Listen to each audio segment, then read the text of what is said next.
अकबर। साबिर पाक का जलाल बहुत मशहूर था। यही शमसुद्दीन तुर्क पानीपती ने सवाल कर दिया, हुजूर फना किसे कहते हैं, बका किसे कहते हैं? हुजूर बोलते तो हैं लेकिन मतलब समझ में नहीं आता। साबिर पाक ने फरमाया वक्त आने पे जवाब दूंगा। जब विसाल का वक्त करीब आया, शमसुद्दीन पानीपती को बुलाया, फरमाया सुनो, जब हमारा विसाल हो जाए, इंतकाल हो जाए, हमें गुस्ल देने की जरूरत नहीं, कफन पहनाने की जरूरत नहीं। कहा हमारे हुजरे का दरवाजा बंद कर देना, सब गैब से हो जाएगा। फरमाया मेरे जनाजे की नमाज भी कोई ना पढ़ाए। कहा हुजूर तब कौन पढ़ाएगा? फरमाया एक घुड़सवार आएगा और वो आकर के नमाज जनाजा पढ़ाएगा। अल्लाह अकबर।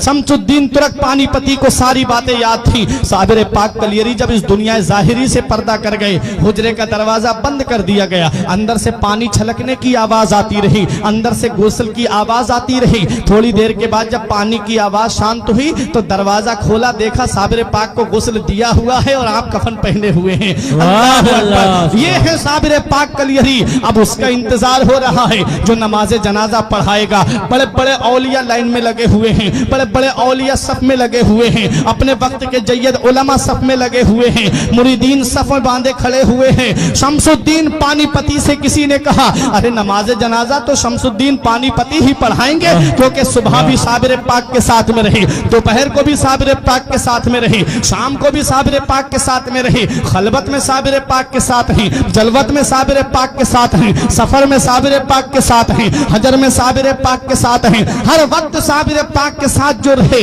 जिसे साबिर पाक बड़ी मोहब्बत फरमाए, उसे शमसुद्दीन तुर्क पानीपती कहते हैं। कहा यही तो नमाज जनाजा पढ़ाएंगे। तब शमसुद्दीन पानीपती ने कहा मैं नमाज जनाजा नहीं पढ़ाऊंगा, बल्कि मेरे पीर का ये कहना है कि एक घुड़सवार आकर के मेरी नमाज जनाजा पढ़ाएगा। हजरात गिरामी, अब इंतजार हो रहा है उस घुड़सवार का।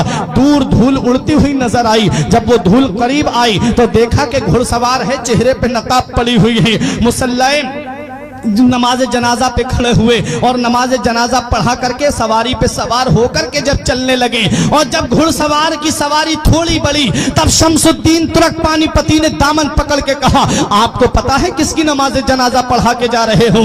ये वो अल्लाह का वली है जिसकी शान सारी दुनिया में मशहूर है, ये वो अल्लाह का महबूब बंदा है जिसका जलाल सारी दुनिया में मशहूर है। आप जिनकी नमाज जनाजा पढ़ा के जा रहे हो, ये अल्लाह का मुकर्रब बंदा है, ये अल्लाह का नेक बंदा है, ये अल्लाह का वली है। कल मेरे साबिर की तारीख लिखी जाएगी, कल मेरे साबिर की हिस्ट्री लिखी जाएगी, कल मेरे साबिर का इतिहास लिखा जाएगा और दुनिया वाले मुझसे सवाल करेंगे ये शमसुद्दीन पानीपती, सुबह को तुम साबिर पाक के साथ में थे, दोपहर को तुम साबिर पाक के साथ में थे, शाम को तुम साबिर पाक के साथ में थे, सफर में तुम साथ रहे, हजर में तुम साथ रहे, खलबत में तुम साथ रहे, जलवत में तुम साथ रहे, हर वक्त तुम साबिर पाक के साथ में थे। जरा बताओ साबिर पाक की नमाज जनाजा किसने पढ़ाई थी? हुजूर मैं उनको क्या जवाब दूंगा? कल जब तारीख लिखने वाले मुझसे सवाल करेंगे साबिर पाक की नमाज जनाजा पढ़ाने वाले का नाम बताओ, जब इतिहास लिखने वाले मुझसे पूछेंगे साबिर पाक की नमाज जनाजा पढ़ाने वाले का नाम बताओ, तब मैं उनको क्या जवाब दूंगा? जब अदीब अपनी अपनी तारीखों में लिखेंगे तब मैं उनको क्या जवाब दूंगा? हुजूर या तो अपना नाम बता दीजिए या चेहरे से नकाब उठा दीजिए ताकि मैं चेहरा देख करके पहचान लूं। तब हम शमसुद्दीन पानीपती के सामने घुड़सवार ने जब चेहरे से नकाब उठाया तो पैरों तले की जमीन निकल गई, आंखें खुली की खुली रह गई। कहा हुजूर मैं ये क्या देख रहा हूँ? हुजूर चारपाई में कौन लेटा है और मेरी निगाहों के सामने कौन खड़ा है? तब मेरे साबिर कलियरी ने जवाब दिया ए शमसुद्दीन तुम भूल गए, तुमने मुझसे पूछा था कि फना किसे कहते हैं और बका किसे कहते हैं। अरे तुमने मुझसे पूछा था कि फना और बका किसे कहते हैं।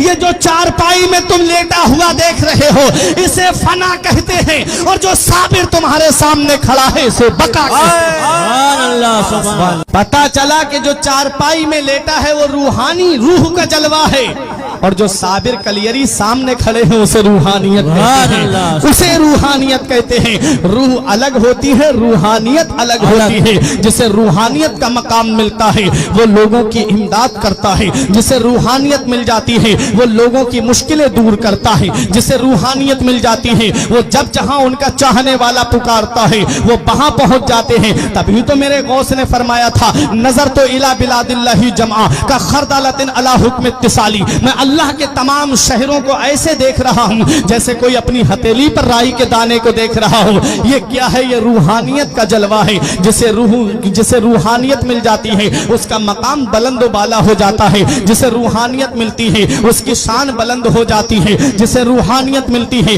اس کی عظمت بلند ہو جاتی ہے، جسے روحانیت ملتی ہے اس کا مقام ثریا سے بھی بلند ہو جاتا ہے۔ کہاں کہاں دیکھو گے روحانیت والوں کو؟ آؤ ذرا بتاؤ مجھے۔ غوث پاک رضی اللہ تعالی عنہ بغداد کی سرزمین پر رہے اور چند جگہ تبلیغ دین جانے کرنے کا ارادہ ہوا، وہاں تک پہنچ گئے۔ اور ذرا سنو، صابر پاک کلیری کو دیکھو، کلیر کی سرزمین پر آپ نے اپنا قیام کیا، نظام الدین اولیاء دہلوی نے دہلی میں قیام کیا، اعلیٰ حضرت نے بریلی شریف میں قیام کیا، پیلی بھیت کے شاہ جی میاں نے پیلی بھیت میں قیام کیا، سید سالار مسعود غازی نے بہرائچ میں قیام کیا، حضور شاہ مدار نے مکن پور میں قیام کیا، غریب نواز نے ہندوستان کی سرزمین اجمیر میں آ کر کے قیام کیا۔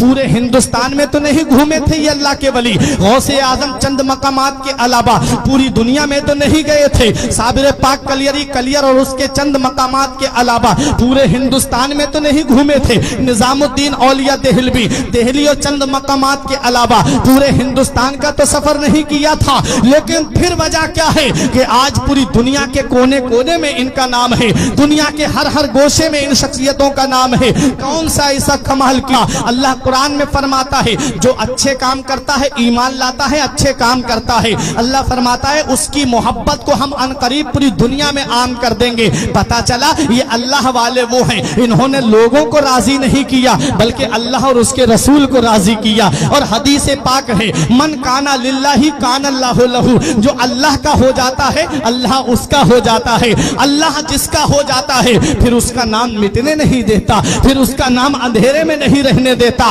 یہی وجہ ہے کہ غوث اعظم اللہ کے ہو گئے اور اللہ غوث اعظم کا ہو گیا۔ پوری دنیا میں غوث اعظم کا نام ہے۔